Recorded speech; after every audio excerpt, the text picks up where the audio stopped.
Hello, my friends. It's Jen Pitta with By the Shore Stamping. I'm here today on Monday, Labor Day, for the fourth project in my Fall for Holiday countdown. We're counting down some fun, inspirational projects from the new fall, September 2017 holiday catalog from Stampin' Up. So this is what this little guy looks like. If you don't already have one and you don't have a demonstrator you work with, feel free to give me a shout at Jen Pitta, JenPitta at Comcast.net for a copy. I'd be happy to send you one.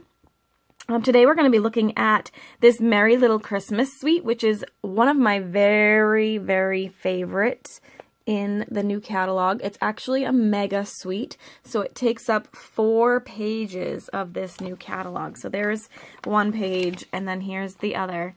It's got everything. It's got 2 stamp sets, it's got dies, it's got a punch, it's got all sorts of embellishments and paper, 2 sets of paper, some 12 by 12 cardstock. Look for my scrapbookers. There's some crumb cake cardstock. Woohoo!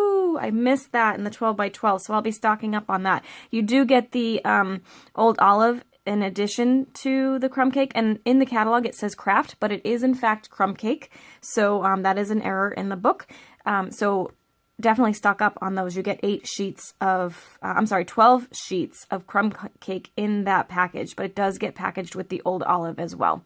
But Old Olive is a great color for holidays. It's a great color for outdoorsy things. So you can definitely use both of those in your scrapbooking. So anyway, let's go ahead and get started with today's project. So today's project actually looks like a fairly simple card, but the only thing I'm really going to show you is how I did this greeting. So you'll see it's got an ombre look to it, and I'm not sure if it will translate on the video very well, but this is also clear embossed as well.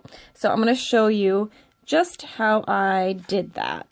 We're using the bundle from the Mega Suite, the Merry Little Christmas Mega Suite. This one is the Merry Little Labels is what it's called, and it's got the cute little sentiments.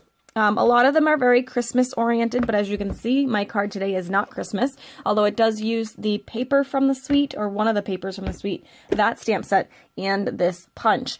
So you can see that you can use these things in a very versatile manner.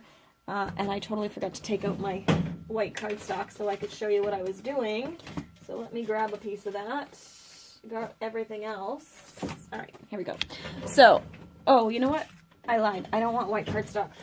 I want the watercolor paper. So I'm going to grab a piece of that. So this is our watercolor paper. And I'm using the Just For You sentiment. So what I'm going to do first is I actually picked 3 greens that are coordinating. So I have Lemon Lime Twist, Wild Wasabi, and Old Olive. Okay, so I'm going to start with those, and I'm going to open each of these, being careful to keep them in the order I want them. And I also have a sponge dauber for each color. So I have a sponge dauber for Lemon Lime Twist, I have a sponge dauber for Wild Wasabi, and I have a sponge dauber for Old Olive. Okay, this technique that we're going to do today, we're also going to need our heat tool, our clear embossing powder, and a water spritzer. That's why we're using the watercolor. All right, so I wanted to get kind of an ombre look on this stamp. So what I did is I took the Lemon Lime Twist, and I started with that one because it is the lightest. And I'm going to just go ahead and sponge my ink right on to the stamp, okay? And I am going all over this top word and then slightly into the next one. So then I'm going to do the same thing with the Wild Wasabi. I'm going to overlap that last color, fill up the rest of this word, and kind of go slightly into the next one, okay? And then I'm going to take my Old Olive, and I'm going to finish off the bottom. So again, I'm going to overlap just slightly, and then I'm going to go ahead and fill in the rest of this word with the Old Olive. And the Old Olive is the color that's actually in the paper. Okay, so now that I've done that, I'm going to move these ink pads out of the way. And I'm going to go ahead and I'm going to actually spritz this stamp with my water. I'm going to do it a couple of times. I want to get some distance on it. I'm not sure I can do this on camera because I want to make sure that I get, so I'm spraying it several times so you can see it's very wet and inky.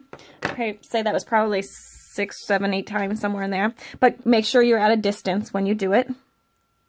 And I'm going to go ahead and stamp this straight down, straight up. Be sure not to rock it all because it will easily catch that running water on the side. Then quickly, so you can see that's very wet, I'm going to go ahead and sprinkle my clear embossing powder all over that. Okay.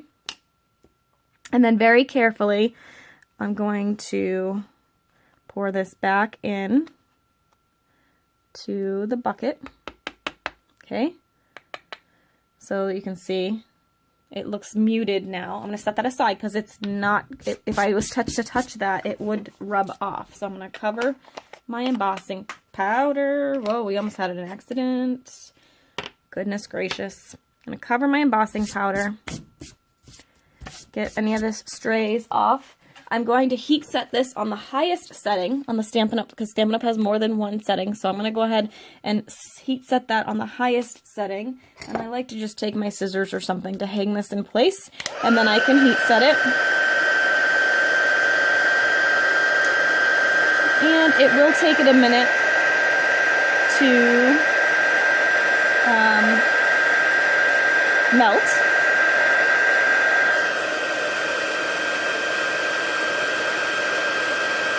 And what this is going to do is just make that a shiny, some shiny words. You can see it's starting to happen now. I'm not sure if it's going to come through on the camera or not, but I will show it to you when it's done. But you can see it's kind of getting a little brighter as the powder melts.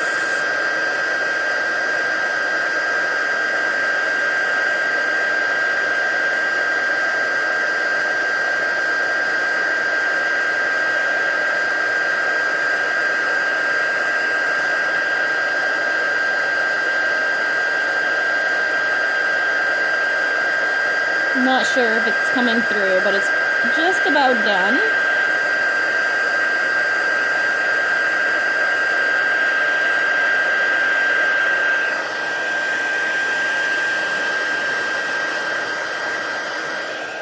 Okay. And sometimes the water absorbs right into the cardstock right away, so it won't emboss all parts of it. But can you see that that sort of embossed? It gave like a raised edge. There you go. There you can see how it's got that shiny look to it. That's from the clear embossing, but it keeps the true color, which is nice. So then I'm just gonna take the window punch, the label punch rather. I'm gonna slip that right inside here, and I'm gonna center my greeting. And punch. Whoa! That was 3D right there. Punch that out, and then you get your sentiment. I'm not going to show you the card step by step just because the rest of it's pretty straightforward. It's a 5.5 by 8.5 inch piece of crumb cake cardstock. The old olive here on the bottom was 5 by 4 1/4. Then this is 3 3/4 by 5. I'm sorry, this is 5 1/4 by 4, and then 3 3/4 by 5. This is one of the circles from the Layering Circles framelits, which we used yesterday in my video, and then just some of the paper from the suite, which this is the, let me get the name for you. It is the Merry Little Christmas paper. It's really, really pretty too. I'll show you just quickly kind of the gist of it. So it's got some gingham or plaid. It's got some nice